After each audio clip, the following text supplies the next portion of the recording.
Hi guys, it's me again obviously. A simple FYI in relation to the occult and fertility.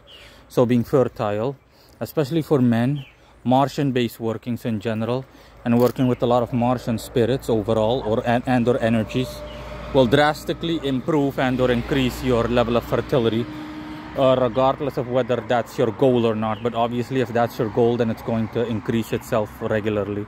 For example, I mean, it's going to increase itself a lot more drastically than compared to the aforementioned. For example, me working with Samael, my beloved Lord Samael, has made it so that I noticed that one of the side effects, I was told that a while ago, and I can feel it.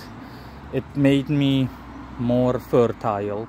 So if I essentially were to, let's just say I really need to watch myself if I have unprotected sex with a woman, because the probability of knocking her up is really like skyrocketing. Bye.